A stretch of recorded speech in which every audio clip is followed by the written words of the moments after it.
केंद्रीय वित्त राज्य मंत्री श्री अनुराग ठाकुर जी,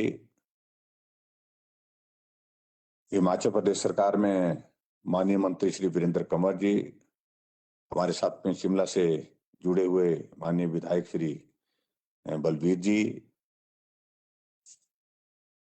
हमारे एचपी एसआईडीसी के vice chairman Shri Ram Kumar ji, secretary health Shri Amitabh Awasthi ji, deputy commissioner Una, SP Una और उपस्थित सभी अधिकारीगण और उपस्थित सभी मित्रों, मुझे इस बात की प्रसन्नता है कि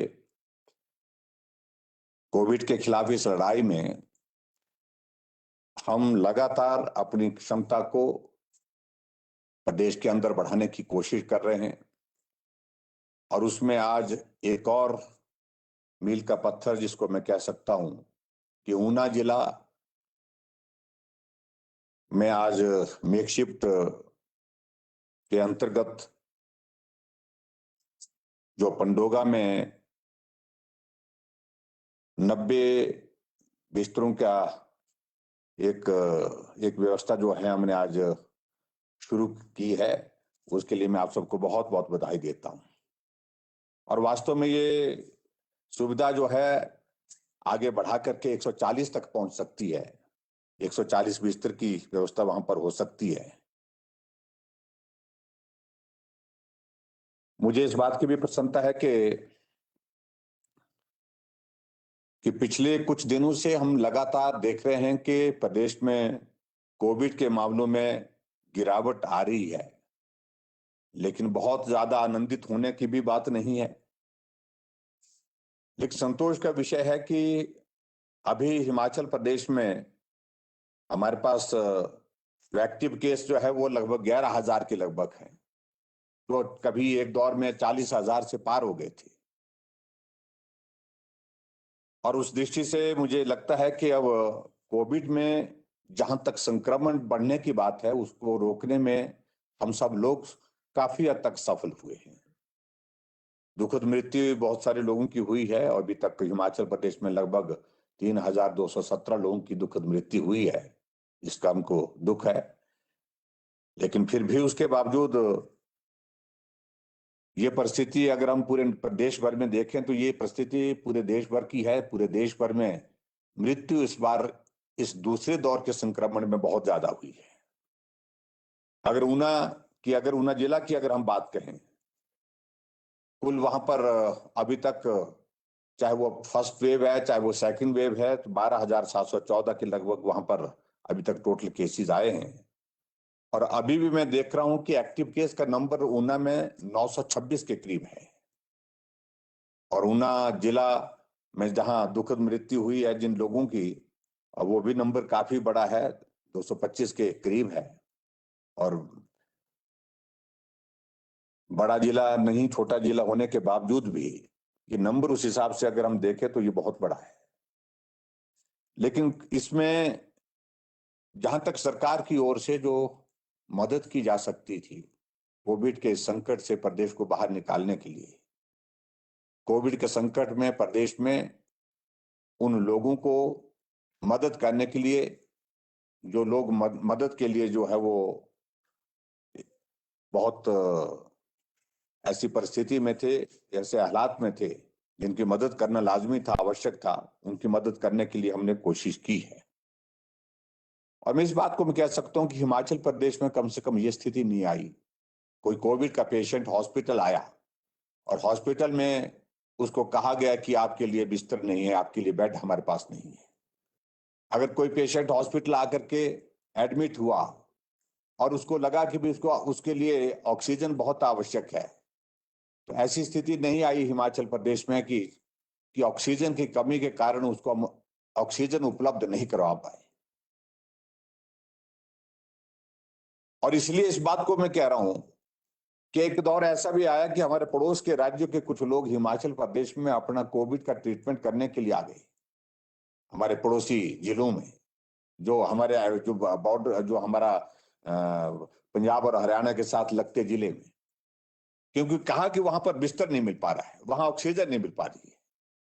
तो इस बात का एक संदेश जाता है कि निश्चित रूप से हिमाचल प्रदेश में कोविड को हैंडल करने के लिए हमारे पड़ोसी राज्यों की तुलना में, दूसरे राज्यों की तुलना में हमने बेहतर कोशिश की है। हमें तुलना में नहीं जाना है, लेकिन हम अपनी बात कहें, लेकिन फिर भी इसके बावजूद भी हमको ये भी मान करके चलना पड़ेगा, संकट इतना बड़ा था कि जिस प्रकार की कुछ जगह हमसे उम्मीदें की जा सकती थी, जिस तरह की सुविधाओं की उम्मीदें लोग करते थे, वो संभव भी नहीं था।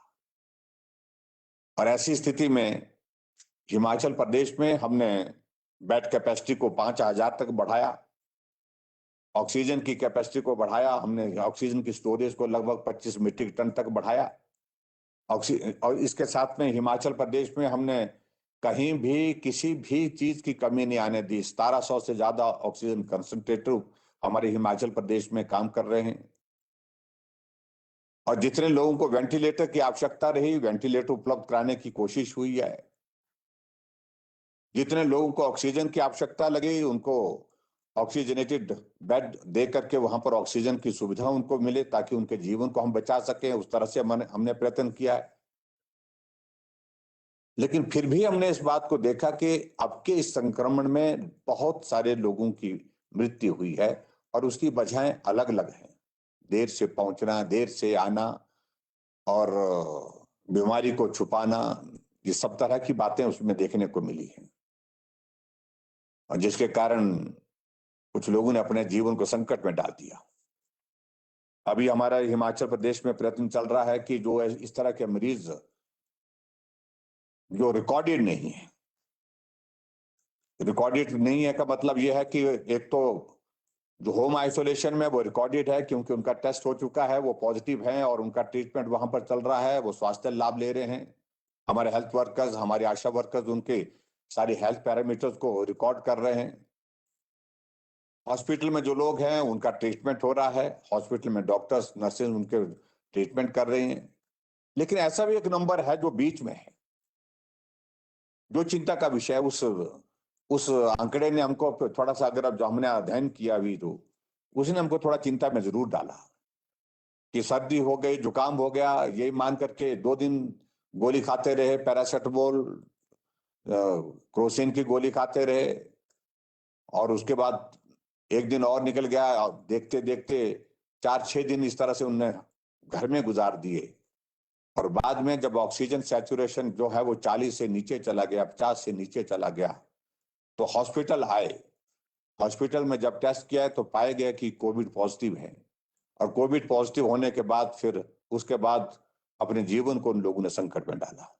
वो एक चिंता का विषय है।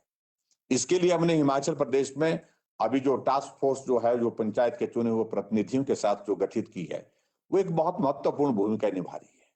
हर वार्ड मेंबर, हर पंचायत का चुना हुआ प्रतिनिधि सुनिश्चित कर रहा है कि उनके पंचायत में कौन आदमी बीमार है, वार्ड मेंबर को सबको पता होता है। और उसी तरह से नगर परिषद, नगर पंचायतों में वहां के जो काउंसलर हैं, ये काम उनके जिम्मे होना चाहिए। वो लोग इस बात को, और चुने हुए प्रतिनिधि हमारे, वो सब लोग इस काम को कर रहे हैं, ताकि हम ज्यादा से ज्यादा लोगों को इस प्रकार से, जो लोग घर में बीमार हुए हैं, चाहे वो पॉजिटिव हैं, चाहे कोविड पॉजिटिव हैं, चाहे नहीं है, लेकिन उनकी टेस्ट करें। उनका टेस्ट करके हम सुनिश्चित करें कि ये संक्रमण तो नहीं फैला रहे हैं। अगर पॉजिटिव है तो निश्चित रूप से संक्रमण फैलेगा। अभी मंडी जिले के अंतर्गत जो है, हमने देखा, मैं अपने ही विधानसभा क्षेत्र में बात कर रहा हूं कि अपने विधानसभा क्षेत्र में इस प्रकार की घटनाएं हुई, और बाद में जब टेस्ट की तो वहां बड़ा नंबर जो है वो कोविड पॉजिटिव निकला, यही सर्दी जुकाम के इसमें। तो ऐसी स्थिति हमारे बीच में जो है वो बीच में रही है। तो उस सारे दौर में से हम कोशिश कर रहे हैं कि एक एक आदमी को कोविड के टेस्ट के लिए हॉस्पिटल लेकर के उसको सुनिश्चित करें, ताकि वो संक्रमण ना फैले। मुझे इस बात की भी प्रसन्नता है कि हिमाचल प्रदेश में मात्र एक जगह ऑक्सीजन का प्लांट था, ऑक्सीजन सेपरेशन यूनिट था हमारा, शिमला में, आईजीएमसी में। अभी तक हमने हिमाचल प्रदेश में पीएसए प्लांट जो है वो नंबर 8 हो गया हमारे पास, जो जिनका विधिवत हम उद्घाटन कर चुके हैं, जिनको जो अपने इसमें दे रहे हैं। और 2 और ये 12 एडिशनल और हमारे पास जो है वो पाइपलाइन है, जिसमें हम काम करने की हम कोशिश कर रहे हैं। और उसी प्रकार से मैं भाई अनुराग ठाकुर जी का भी आभार व्यक्त करना चाहूंगा कि बहुत बड़ी मदद आपके माध्यम से हमको प्रदेश को मिली है। चाहे वो ऑक्सीजन कंसंट्रेटर का नंबर हो, चाहे वो पीपी किट मिले हो, चाहे वो ग्लव्स मिले हैं, चाहे वो मास्क मिले हैं, चाहे वो सैनिटाइजर मिले हैं, चाहे इसके अतिरिक्त जो है वो हमारे